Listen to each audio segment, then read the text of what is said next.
Divorce men. When your ex was so badly hit by karma that she begged for help but was refused. Story 1. My ex Tessa used to brag that she upgraded when she left. New guy, new condo, new life, while I kept the old apartment and my dog. The divorce papers weren't even cold before she posted photos with captions like finally free. I blocked her and rebuilt quietly. New job, therapy, gym, peace. 2 years later, I got a call from an unknown number. It was her, voice shaking like she'd swallowed gravel. Evan, please. I just need 5 minutes. I should have hung up. Instead, I said, talk. Her upgrade had been living on credit and charm. Turns out her boyfriend was running investments through her accounts. When it collapsed, guess whose name was on everything? Her credit went nuclear. Her condo was gone. Her car got repossessed in front of her coworkers. She got fired when the company's compliance team asked questions she couldn't answer. I'm staying at my cousin's, she whispered. I can't even get an apartment. I need someone to co-sign. Just for 6 months. I'll pay you back. I swear. I laughed once, more like a cough. You want me to attach my name to your mess? Evan, I'm not okay. I have nowhere. You had somewhere. You just didn't want it. I remembered her smirk in court when she fought for my savings like it was sport. You told the judge I was financially unsafe. I was angry, she cried. I didn't mean... You meant it when it got you what you wanted. I paused, calm. Ask your upgrade. He blocked me. There it was. Karma didn't punch her once. It used her own hands. I can't help you, I said. Not because I hate you. Because helping you would be hating myself. She sobbed into the phone like a kid. Please, just this once. No, I hung up, sat on my couch, and my dog leaned against my leg like he approved the decision. Story 2. My ex-wife, Marla, loved public wins. She didn't just leave me. She made it a performance. She told everyone I was emotionally lazy, that she raised me, that she deserved better. In the divorce, she pushed for everything. My tools, my pension, even tried to take the motorcycle my dad left me. She got a good deal. She also got a new boyfriend who looked like a walking apology tour in reverse. All confidence, no substance. But she didn't care, because he was flashy. 3 years later, my sister texted, Marla keeps calling mom. That alone made my stomach drop, because Marla never called unless she wanted something. I called back. My mom said, she's crying. She says she's in trouble. 10 minutes later, my phone rang. Marla's voice was tiny. Hi, I know you hate me. State your business, I said. Silence then. I need your help. My boyfriend, he drained my accounts. He took a loan in my name. I'm being sued. They're garnishing my paycheck. I pictured her rolling her eyes at me years ago when I begged her to stop spending like we were rich. You're paranoid. You're controlling. Now the universe had stapled I told you so to her forehead. What do you want from me? I asked. I need a statement. You work in banking. You know how to talk to them. Just call and explain. Or lend me something so I can... No, I said immediately. Her breath hitched. You don't understand. If I don't pay, they'll take my car and I'll lose my job. I understand perfectly, I replied. You came for my pension like it was a prize. You laughed in mediation. You told your friends I was broke and pathetic. I was hurt, she pleaded. I was trying to win. You were trying to win. She started crying harder.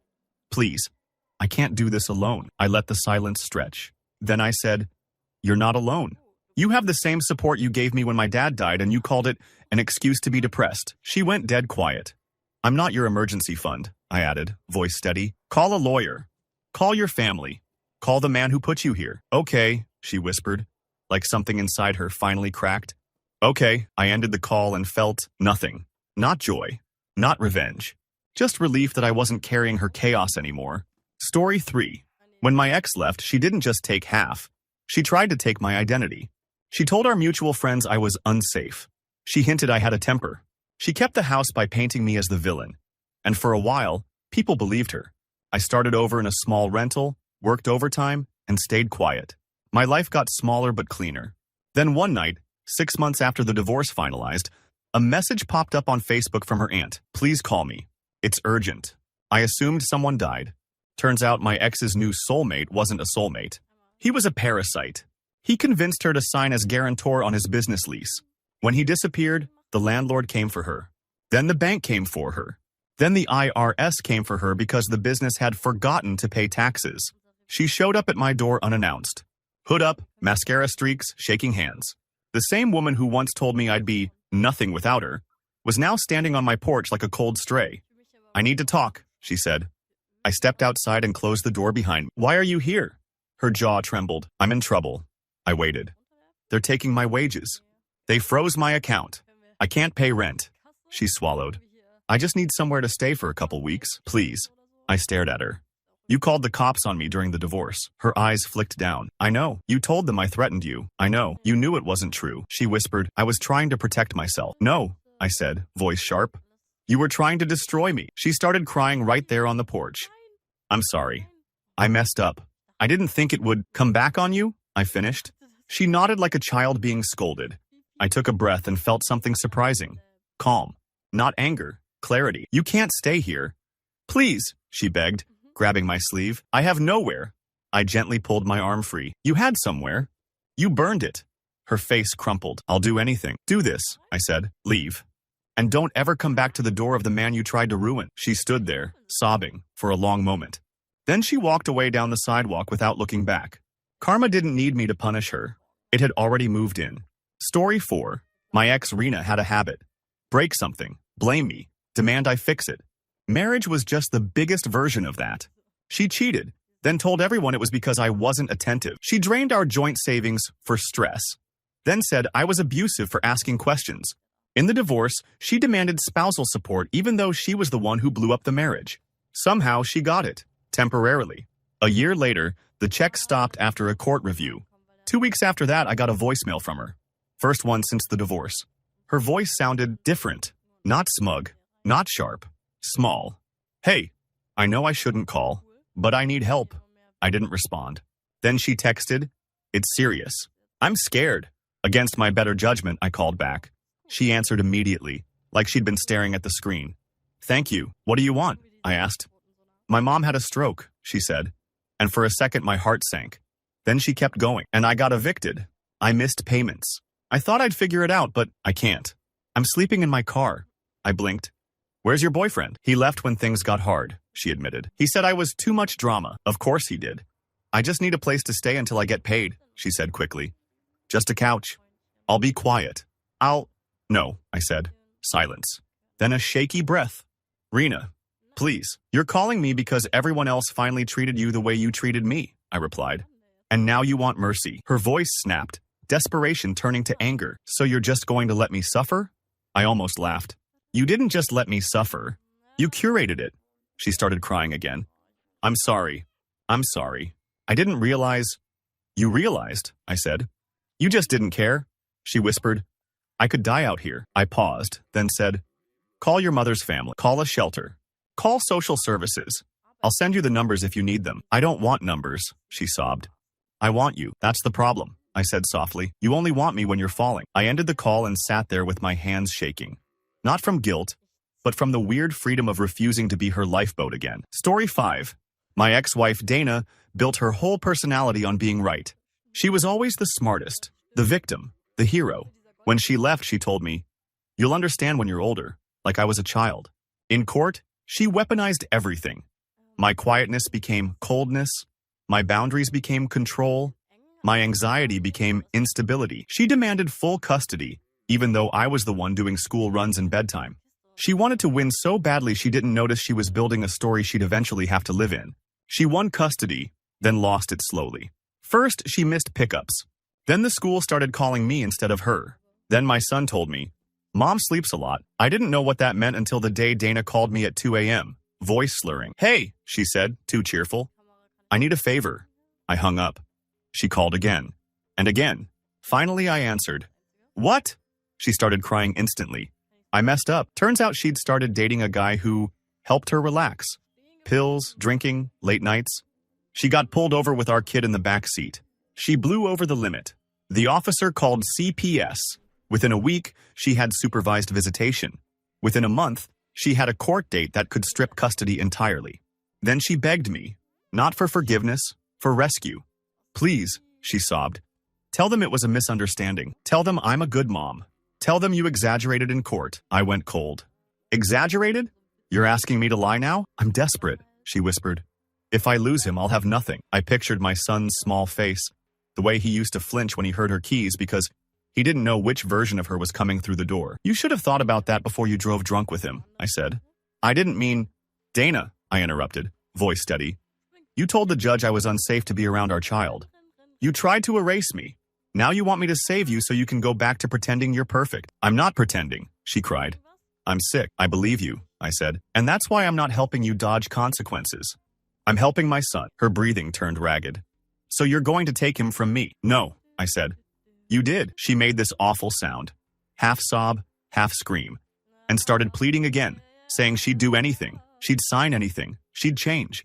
I answered the only honest way I could. Get treatment. Show up sober. Earn your way back. But I'm not lying for you, she whispered. Please, I'm begging. I know, I said, and ended the call. Karma didn't just hit her. It put a mirror in front of her and made her look. Story 6. My ex, Kira, used to call me reliable, like it was an insult. She wanted chaos, sparkle, drama, anything that made her feel chaste. When she left, she didn't just walk out. She upgraded publicly. New man, new ring, new caption every week about knowing your worth. Meanwhile, I rebuilt quietly and got primary custody because she needed freedom. 2 years later, I got a call from her number at 11:47 p.m. I almost didn't answer. Her voice came out shredded. I'm outside. I opened the door and there she was. No makeup, hoodie, shaking like she'd been in the rain for hours. I shouldn't be here, she said. I know. But I don't have anyone else. What happened? I asked, already hating the way my heart softened. Her upgrade had turned out to be a professional gambler with a talent for convincing people they were partners. She co-signed a lease, put her name on his truck, invested in his system. Then he disappeared with the money. The landlord filed. The bank filed. Her wages got garnished. Her mom refused to help because she'd burned that bridge too. I just need a loan, she whispered. Enough to stop the garnishment for a month. I'll pay it back, I swear. I stared at her. You told the judge I was controlling with money. I was angry, she cried. I didn't mean it like that. You meant it enough to say it under oath. She grabbed my sleeve. Please. I can't breathe. I'm going to lose everything. I gently peeled her fingers off. Kira, you already lost everything that mattered when you chose freedom over our kid. Her lips trembled. I'm still his mom. Then act like it, I said. Get a lawyer. File charges. Go to your family. They won't answer. I nodded once. Now you know how it felt. She sank to her knees like her legs gave out. I'm begging you, and I surprised myself by staying calm. No, I'm not your emergency exit anymore. I closed the door while she cried on the porch. Inside, my son was asleep in the next room, safe. That mattered more than her panic. Story 7. My ex-wife Nina used to laugh at consequences. She'd cheat, lie, overspend, and shrug like the universe owed her another chance. In the divorce, she fought dirty. False accusations, gossip to my boss, even tried to get a restraining order when I asked for equal custody. It backfired. Hard. The judge wasn't impressed. I got 50-50, and her credibility got shredded on record. A year later, she called me crying so hard I couldn't understand her. I need help, she choked out. Please, please. I asked one question. Is our daughter okay? Yes, she said. She's with my sister. But I'm in trouble. Her new boyfriend got arrested for fraud. Nina's accounts were linked. Her name was on paperwork. Not enough to convict her, but enough to freeze assets pending investigation. She lost her job because of the background check. Her rent bounced. Her car got booted in her apartment parking lot like a public humiliation sticker. I just need you to lend me your card, she said, voice cracking, for groceries, for gas. I'll pay you back when this clears up. I laughed, not because it was funny, because it was unreal. You want my card. I'm desperate. You told everyone I was abusive. I was hurt. You were strategic, I corrected. You tried to ruin me. She started sobbing harder. I'm going to be homeless. I took a breath. I'll pay directly for anything our daughter needs. School lunch, clothes, medical. But I'm not giving you money. Why are you doing this? She screamed. Why are you so cruel? I stayed quiet until she ran out of oxygen. Then I said, because cruelty is watching someone drown and laughing. I'm not laughing. I'm just not jumping in after you pushed me off the boat. Her voice dropped to a whisper. So that's it. That's it, I said. Get help from a professional. Not the man you tried to erase. When I hung up, my hands were shaking. But my daughter slept peacefully that night. And for the first time, I didn't feel responsible for Nina's disasters. Story 8. My ex, Lacey, left me for a coworker and told me I should be grateful because she set me free. She moved into his place and started posting vacation pics like the divorce was a glow-up tutorial. I moved into a smaller apartment, worked, healed, and built a life I didn't need to advertise. Then her number popped up on my screen one afternoon. I ignored it. She texted, please, it's urgent. I'm scared. Against my better judgment, I answered, She wasn't calling from a beach. She was calling from a hospital hallway. My dad's in ICU, she whispered. I'm drowning. I can't pay anything. I can't. I blinked. Where's your coworker boyfriend? He's gone, she said, shame filling the spaces. He cheated. Again. And when Dad got sick, he said it was too heavy. So karma didn't just punish her. It introduced her to the exact kind of love she'd chosen. She inhaled shakily. I know I don't deserve to ask, but can you help? Just until I get my inheritance sorted. I need money for the bills. My stomach tight. Inheritance? Dad's will is complicated. There's debt, she admitted. I thought there'd be something. I leaned against my kitchen counter, suddenly tired. Lacey, you don't want help. You want a bridge over your consequences. I'm begging you, she whispered. I remembered the day she moved out. How she didn't cry, didn't hesitate, just smiled like she'd won. No, I said quietly. Her voice cracked. How can you be so cold? I'm not cold, I replied. I'm just not available anymore. She started crying, raw and ugly. I'm alone. You chose alone, I said.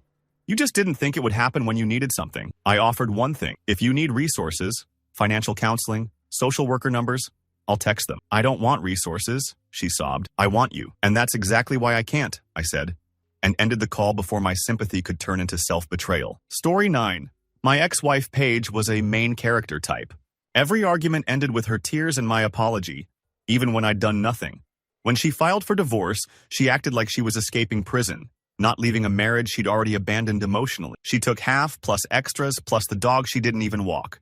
6 months later, she showed up at my workplace. Messy hair, swollen eyes, shaking hands.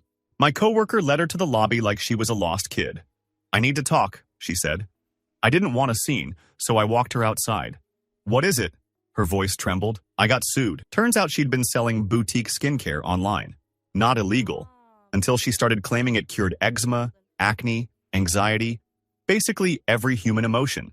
Someone had a reaction, documented it, and her little side hustle turned into a lawsuit with a lawyer who smelled blood. I need money for legal fees, she said, fast. Just a loan. I'll sign something. I stared at her. You have the settlement. I spent it, she whispered. Of course she did. New furniture, new clothes, new life, built on my old bones. I can't, I said. She flinched like I slapped her. You can. You make more than me. You always acted like a good man. So be a good man. That line, it hit different. Like she still believed my kindness was a vending machine if she pressed the right buttons. I am a good man, I said. That's why I'm not funding your scam. Her face twisted. It wasn't a scam. Then go prove it in court, I replied. Without me, she started crying, louder, like she wanted people to hear. So you're just going to let me get destroyed? I lowered my voice. Paige, you destroyed yourself. I just stopped holding the pieces together. She stood there, sobbing, waiting for me to crack. I didn't. For the first time in our entire relationship, her tears didn't control the outcome. She walked away furious, and I went back inside feeling like I'd finally gotten my spine back. Story 10. My ex, Brianna, was the kind of person who'd start a fire, then blame you for the smoke. When she left, she told the court I was financially irresponsible, while she was secretly maxing out cards in my name. I didn't even find out until collections called. I fought it, proved it, and the judge believed me. She got reprimanded. She stormed out of court like a celebrity leaving a bad interview. A year later, she FaceTimed me at 3 a.m. I answered because I thought someone died. She was in her car, parked under a streetlight, crying so hard her shoulders were shaking. I need help, she gasped. Please. I said nothing. My boyfriend kicked me out, she said, and I'm pregnant. Silence stretched between us like wire. She wiped her face. I know it's not yours. I know. I'm not asking you to be the dad. I'm just asking. Can I stay with you? Just until I figure it out. My mind flashed back to her screaming that I was unsafe and controlling, to her telling my own mother I was dead to her. You're asking to move into my home, I said slowly. I have nowhere, she cried. I'm scared. I'm sick. I can't. I inhaled, steadying myself. Brianna, the answer is no. Her eyes widened like she couldn't process it. What? Why? I'm literally begging. Because you don't need me, I said. You need a consequence-free landing. And I can't be that. She slammed her fist into the steering wheel. So you just want me to suffer? No, I replied. I want you to stop using suffering as a weapon. She sobbed again. I thought you were the only person who would still care. I softened, just a little. I care enough to tell you the truth. Call your sister. Call a shelter. Call a clinic. I'll text you numbers. I don't want numbers, she screamed. I want you to fix it. And that sentence was the whole marriage in one line. I'm not your fixer anymore, I said, and hung up. My phone buzzed with angry texts for an hour. I didn't answer. Karma had finally met her, and for once, she couldn't flirt her way out of it. Story 11. My ex, Holly, left me with a speech about finding herself, then immediately found herself living in a guy's downtown loft. She paraded the new life like a trophy. When I asked her to stop calling my family to explain, she said, "If you weren't embarrassed, it wouldn't bother you." I didn't argue. I just rebuilt. New routine, new friends, peace so quiet it felt suspicious at first. A year later, I got a call from my mom. "Holly was here," she said, crying. That's when my stomach dropped. Holly never cried unless it bought her something. She called me next. The moment I answered, she broke. "I'm in trouble. I need you. Please." "Is someone hurt?" I asked. "Me?" she whispered. My life is falling apart. The loft guy? Married. Holly was the secret. When his wife found out, she didn't scream. She sued. Alienation of affection wasn't even the point. The wife's dad was a lawyer with resources and a personal vendetta. Holly's name got dragged into court filings. HR got wind of it. And suddenly her dream job quietly restructured her position out of existence. "I can't pay rent," she sobbed. "I have nothing. Can I stay with you for a bit? I swear I'll be invisible." I stared at the wall in my kitchen, remembering her saying I was too boring to build a future with. "You don't get to come back because the fun part ended," I said. "I'm not asking to get back together," she pleaded. "Just help, please." I exhaled. "I'll send you a list of women's shelters and a temp agency my cousin used." Her voice sharpened through the tears. "Are you kidding me? Shelters? I'm not homeless," I finished. "You are if you keep refusing reality." She went quiet. Then, smaller. "I thought you loved me." "I did," I said. "Enough to stop letting you treat that love like a credit card." She cried harder. "So you're really saying no?" "Yes," I replied, "and you'll survive it. You always survived after you hurt someone. Try surviving after hurting yourself." Story 12. My ex-wife, Jenna, tried to win the divorce like it was a game show. She demanded my tools, my savings, the house, then told the judge I was unstable because I'd had therapy after my brother died. She smirked when her lawyer objected to everything I said. The judge didn't like her, but she still walked away with enough to start over. Fast forward 18 months. I'm leaving the gym when I see Jenna waiting near my car. She looked like she'd been dragged behind it. No makeup, puffy eyes, hands tucked in her sleeves like she was freezing. "Can we talk?" she asked. I didn't answer, so she blurted it out. "I got fired." "For what?" I asked, despite myself. She swallowed. "Fraud. Not me. My manager. But he used my login. My name is on it. They're investigating." Karma doesn't always arrive like lightning. Sometimes it's paperwork with your name on the wrong line. "I need a character reference," she said quickly. "You know me. You can tell them I'm trustworthy." "Please." I laughed once. "You told a courtroom I was dangerous." "I was mad," she whispered. "You didn't think you'd need me," I corrected. Tears spilled down her cheeks. "If I can't get another job, I'm done. I can't pay my lawyer. I can't pay anything. I just need you to say I'm a good person." I looked at her for a long time. Then I said, "Jenna, I'm going to be honest. I don't know who you are when you're desperate. Because desperate is when you hurt people." She flinched like it physically hit her. "I'll do anything," she sobbed. "I'll apologize. I'll do the work," I said. "Not the performance." She shook her head violently. "Please. I'm begging." I opened my car door. "No. You made me the villain to save yourself. Go save yourself again. Without me." As I drove off, I saw her in the mirror, standing alone in the parking lot, realizing her favorite trick didn't work anymore. Story 13. My ex, Sloane, was a master at rewriting history. When she left, she told everyone she escaped me. The truth? I asked her to stop flirting with her boss. She called that control, packed a suitcase, and turned our breakup into her origin story. 2 years later, I got an email from her. "Please, I'm in a situation. I can't ask anyone else." I ignored it. Then my sister called. "Sloane messaged me," she said. "She's freaking out." So I called Sloane. Not because I cared about her, but because I cared about not being blindsided. She answered immediately, crying. "Thank you. What happened?" I asked. Her boss, the one she didn't flirt with, had been skimming money. When the audit hit, he pointed at her. Said she handled invoices. Said she knew. She didn't have proof she didn't. HR suspended her. The police questioned her. Friends vanished. Her new circle suddenly remembered they had boundaries. "I need you to tell them I'm not like that," she begged. "You knew me before all this. You can say I'm honest. I pictured the night she screamed at me for ruining her opportunities. You want me to vouch for you? I repeated. Yes, she whispered. Please. I'm terrified. I didn't raise my voice. I didn't insult her. I just said, Sloan, you spent a year telling people I was the reason you were unhappy. If I sign something for you and this gets worse, I'm attached to your story again. I won't do it. She made a choking sound. So you're just leaving me to rot? I'm leaving you to face what you chose, I replied. You chose people who throw you under the bus. You chose narratives over truth. I'm sorry, she sobbed. I didn't mean... You did, I said softly, because it benefited you. She went quiet, then whispered, I thought you'd still care. I cared until you made caring dangerous, I said, and hung up. 10 minutes later, she sent a message. You're heartless. I stared at it and realized heartless would have been helping her lie again. Story 14. My ex-wife Candace had this talent. She'd ruin her own life and somehow make it your fault. After the divorce, she kept calling for little favors. Could I watch her dog? Could I fix her sink? Could I spot her rent just once? Every favor came with a sob story and ended with her calling me selfish if I hesitated. So I stopped answering. Then one night, I got a voicemail that was pure panic. It's Candace. Please. I'm sorry. I need help. I'm begging. I called back because my brain went to the worst place.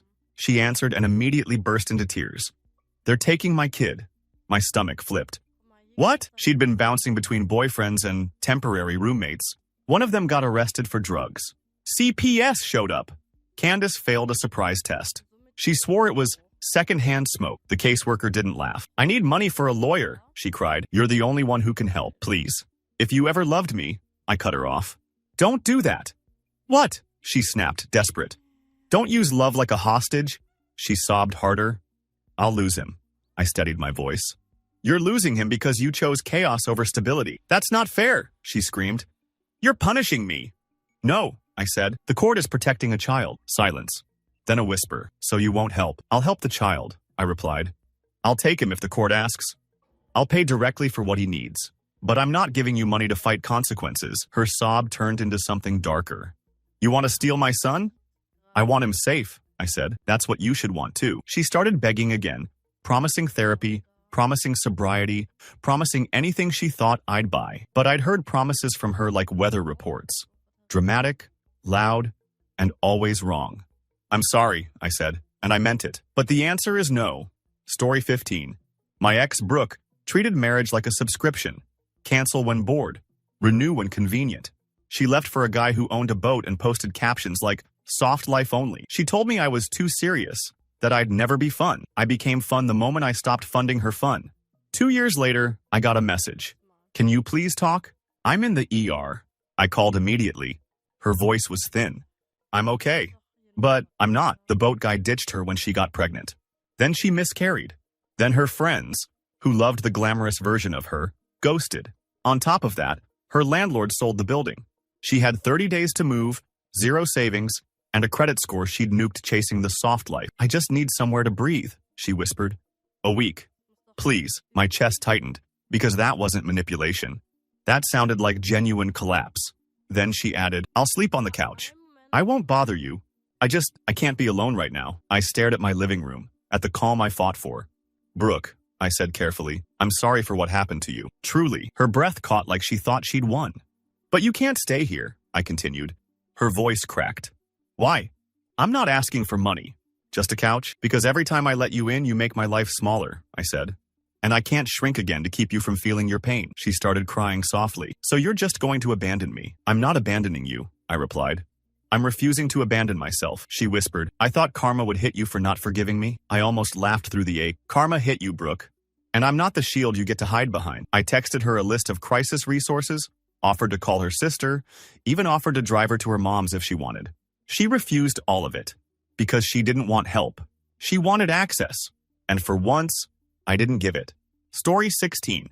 My ex Tara used to say, You're the only stable thing in my life, like that was romantic. In reality, it meant she could do whatever she wanted and I'd absorb the impact. She left me for a guy who made her feel alive, then tried to take my savings in the divorce because she deserved compensation for lost time. She got her payout. She spent it fast, and she posted every receipt online. 2 years later, I got a call from a blocked number. I ignored it. Then it called again, and again. Finally, I answered. Her voice sounded like someone scraping a match. It's Tara. Please don't hang up. I didn't speak. I'm in trouble, she whispered. I need help.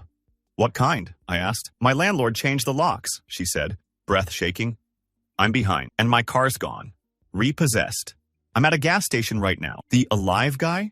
Apparently alive meant unemployed and allergic to responsibility. He'd moved her to another city, convinced her to quit her job, then disappeared when the bills arrived. Now she was stranded with a suitcase and a phone at 8%. I just need a few hundred, she said quickly. I'll pay you back. I swear. I have an interview next week. I almost felt sorry. Almost. Then I remembered her in mediation, smug, telling my lawyer, he can handle it. He always handles it. No, I said. She inhaled sharply. What? You can't do that. I'm stuck. You're not stuck, I replied. You're finally experiencing what it's like when nobody catches you. Her voice broke. I'm begging you. Please. I'll do anything. That's what you said when you wanted my money in court, I said. And when you got it, you disappeared. I was ashamed, she cried. No, I corrected. You were satisfied. She went silent, then whispered, so you're just going to leave me here? I'm going to text you local shelter numbers and the non-emergency police line, I said.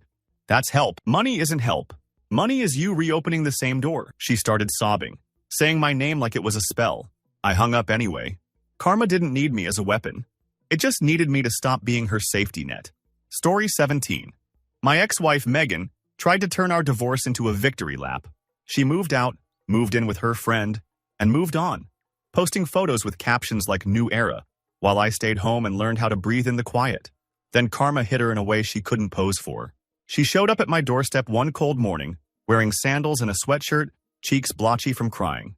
She looked smaller than I remembered, like life had wrung her out. I'm sorry, she blurted. I need help. I didn't open the door all the way. What happened? She swallowed hard. I got arrested. My stomach dropped.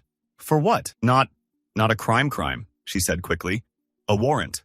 Parking tickets. Missed court. It escalated. I didn't know. I stared, trying to process how someone could ignore reality that long. They towed my car, she continued, words pouring out. I lost my job because I missed shifts. I can't pay the impound fees. I can't get to work to get money. I'm stuck in a loop. I waited. I just need you to pay it, she said, eyes pleading. I'll pay you back. I swear. It's not that much to you. That line snapped something in me. Not that much to you. Like my money existed to rescue her from choices. Megan, I said, calm. You told the judge I was financially controlling. You fought me on every dime. I was hurt, she whispered. You were reckless, I replied. And now you want me to clean it. She started crying harder. Please. I can't lose everything. I nodded once. You already lost me. And you did it on purpose. She flinched like I'd slapped her. I'll call you an Uber to your sister's, I said. That's it. I don't want an Uber, she snapped through tears. I want help. That is help, I said. What you want is a bailout. She stood there shaking, waiting for me to crack. I didn't. She turned and walked away, and I closed the door with hands that felt strangely steady. Sometimes the kindest thing you can do is refuse to keep someone addicted to escape. Story 18.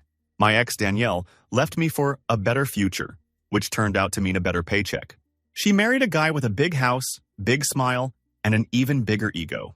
She sent me one last message after the divorce. Don't worry, you'll find someone who matches your level. I matched my level just fine. Peace, stability, therapy, a smaller life that didn't hurt. Then, on a random Tuesday, she emailed me. Please call. I'm desperate. I called because curiosity is a disease. She answered instantly, voice shaking. Thank you. I'm scared. What happened? I asked. Her husband, the future, got arrested. White-collar stuff. Investors. Fake numbers. When the news broke, her world collapsed in public. Accounts frozen. House flagged. Her friends vanished overnight like smoke. They think I knew, she whispered. They're interviewing me. Lawyers are expensive. I don't have access to anything. He controlled it all. I exhaled slowly. So what do you want from me? I need cash, she said. Just enough for a retainer. I'll pay you back once everything clears. Please. I almost laughed. Danielle, you married money. Ask money. She started crying. It's gone, all of it. And he's blaming me. He says I pushed him. Karma was brutal, but also poetic. She'd left for security and ended up in a trap. I can't, I said, her voice sharpened. You can. You're still you. You're still the good guy. I paused. Being good doesn't mean being available, she sobbed. and it sounded real. I don't know what to do. Tell the truth, I said. Get your own lawyer. Sell what you can. Lean on your family. My mom said I made my bed, she whispered. I nodded even though she couldn't see me. She's right. There was a long silence, then a small broken, so that's it, I said. I hope you survive. I genuinely do.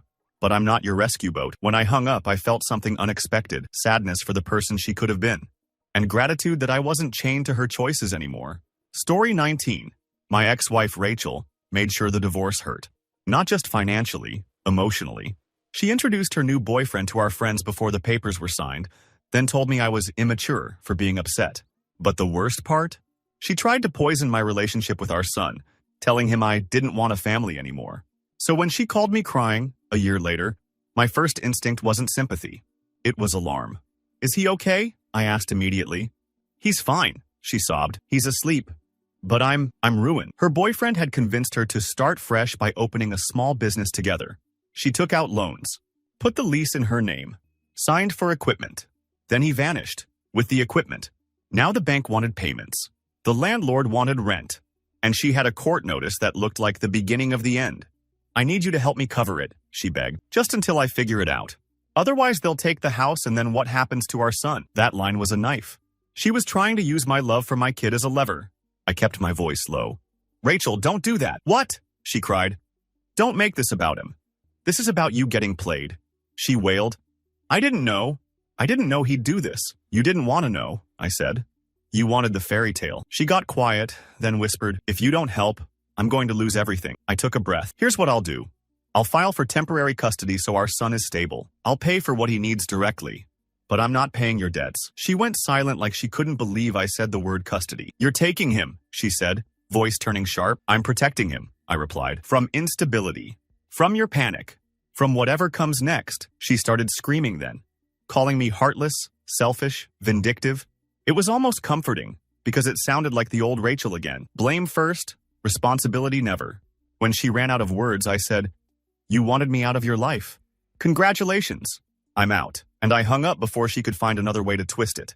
Story 20. My ex, Elise, used to treat me like a backup generator. Ignore me until the lights went out, then demand I power the whole house. She left for a guy who loved strong women, as long as they weren't strong enough to say no to him. After the divorce, she would text occasionally, usually something petty, you still live in that tiny place? Or hope you're finally happy being alone. I never responded. Then, at 2:13 a.m., she called. I answered because my brain went straight to tragedy. She was crying so hard she could barely talk. I need help, please. What happened? I asked. My husband, she choked. He hit me. My stomach went cold. Are you safe? I'm in my car, she whispered. I left. I'm parked behind a supermarket. I don't know where to go. For a second, every boundary I'd built started to wobble. Then she added, can I come to your place? Just tonight. Please. I'll be quiet. I just need somewhere. I closed my eyes. I wanted to say yes, not because I owed her, but because no one deserves that. But I also knew Elise. She didn't just cross lines, she erased them. If she came in, she'd move back in. Then she'd cry. Then she'd blame. Then I'd be her therapist, her wallet, her shield. Elise, I said carefully, I'm calling the police for you, and a domestic violence hotline. I'll stay on the line while you drive to a safe shelter. I don't want a shelter, she sobbed. I want you. I can't be that, I said, voice shaking. Not anymore. You're letting me go back to him, she cried. No, I replied. I'm helping you leave the right way. With support that won't trap you in another cycle, she begged. She threatened. She cried harder. She tried guilt. So your healing matters more than my safety? My healing matters because I can't save you if I drown with you, I said. Please, listen. Drive to the address I'm texting. They'll protect you. She went silent, then whispered, furious. I knew you'd abandon me. I swallowed hard. You abandoned me first. I stayed on the line until I heard her car door close at the shelter. Then I hung up and sat in the dark, hands trembling. Not with regret, but with the heavy relief of choosing a safe kind of help instead of a toxic one. Story 21. My ex, April, used to say I never supported her dreams. But her dreams were always just new ways to avoid responsibility. She quit jobs on impulse, started side hustles that died in a week, and blamed me for being negative when I asked about rent. When she left, she did it with fireworks, packed in the middle of the night, posted a cryptic choosing myself story, and moved in with a guy who called himself an entrepreneur, but couldn't keep a phone bill paid. A year later, I got a message from an unknown Facebook account. No profile picture. Just, "It's April. Please answer."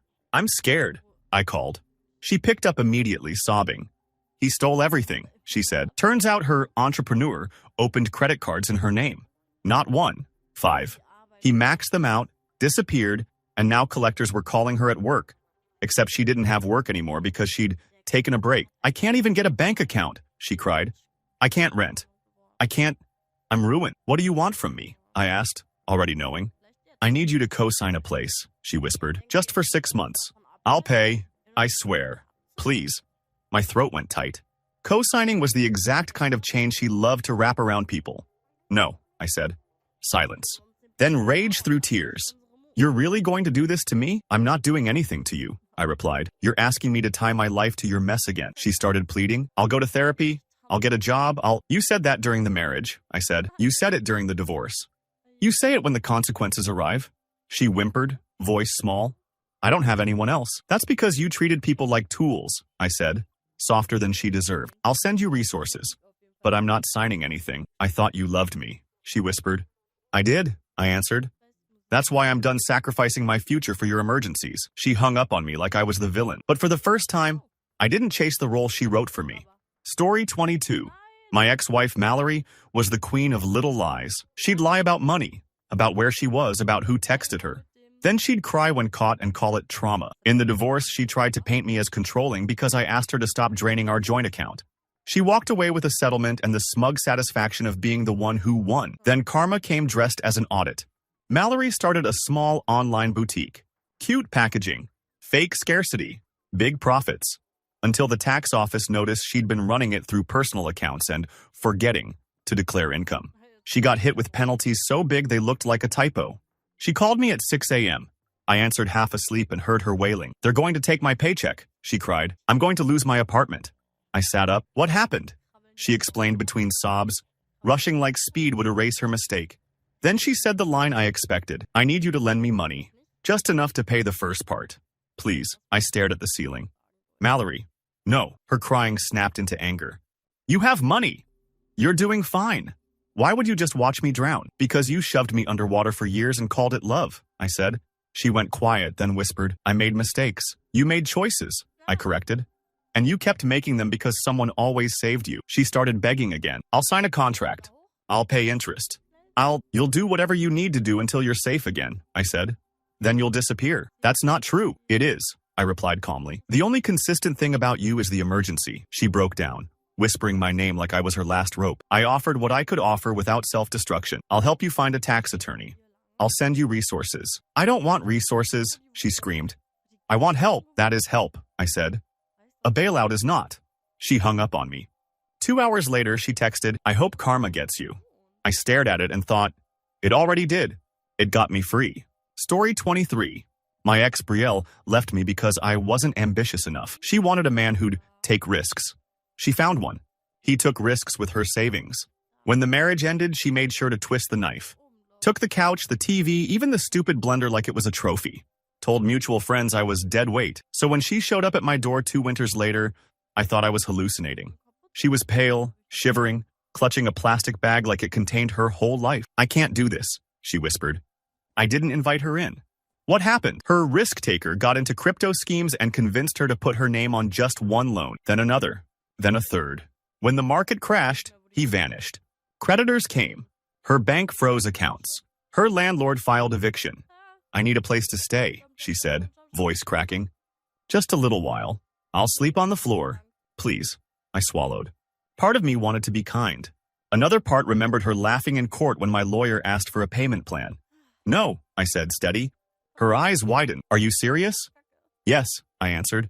She started crying, angry and desperate at the same time. "I would have helped you." I shook my head. "No, you wouldn't. You wouldn't even let me keep the blender. That's petty." "No," I said. "That's pattern." She pressed her palm to the doorframe like she might collapse. "I'm going to freeze." I exhaled, then grabbed a spare blanket from the closet by the door and handed it to her without letting her step inside. "Take this. Go to your sister's." "She won't take me." "Then go to a shelter," I said. Tears rolled down her cheeks. "I thought you were a good man." "I am," I replied. "That's why I'm not letting you back into my life to burn it down again." She stood there, clutching the blanket like it was an insult and a gift at the same time. Then walked away. I closed the door and leaned against it, heart pounding, proud and sad in equal parts.